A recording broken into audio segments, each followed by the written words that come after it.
I don't know. I feel like if you do your history about this neighborhood, it's just another neighborhood in Brooklyn, working class. I'm sure, like, if you want to do your hip hop history, the famous DJ that came from those housing projects, DJ Mr. C, who's on the radio, also throughout this area. The history of it. I don't know how to even describe it. Just an old slice of Brooklyn around here, but the neighborhood has changed drastically. If you walk in the streets, it's a different demographic that's sort of taken over.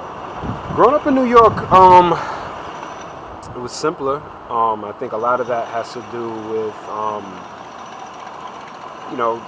the timing. The time, it was just a simpler time, like technology and things like that were not as embedded in our day-to-day life. But as far as like growing up back in the days, New York had, like, the Brooklyn I grew up in offered a little bit of everything, good and bad. You could easily find yourself around some cool opportunities, but you could also easily find yourself around despair and struggle and things of that nature, and things that are probably not the best for you, I remember coming to this area years ago, and it's just very different. It's very different. And black folks are becoming like an endangered species out here. I think the most telling thing is ever having to go to landlord-tenant court. If you go to landlord-tenant court, which is in downtown Brooklyn, I think it's like on Livingston Street and J Street, you pretty much get the story that's being told.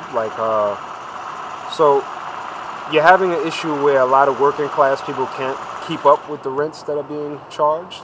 So there's a lot of evictions happening, and the landlords are pretty aggressive with it because there's a new class of people that are really demanding to live in Brooklyn. Brooklyn is a cool, chic, kind of hip place, and a place where, not even just that, a place where opportunity exists.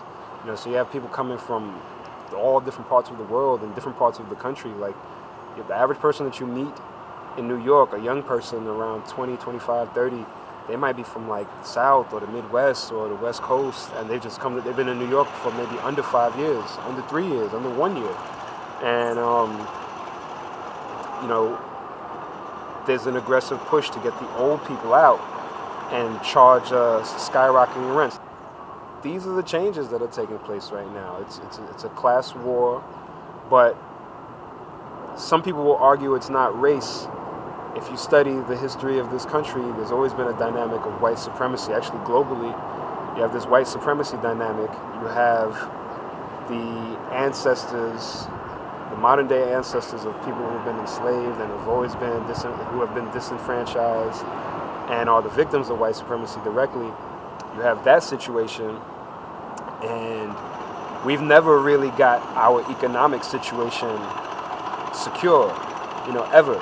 So whenever there's a class war going on, we're going to be, at the bottom, collectively.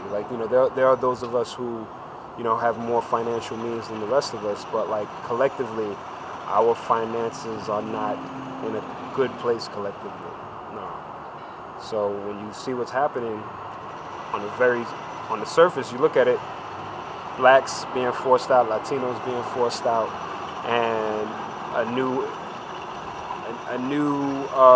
new population is predominantly white.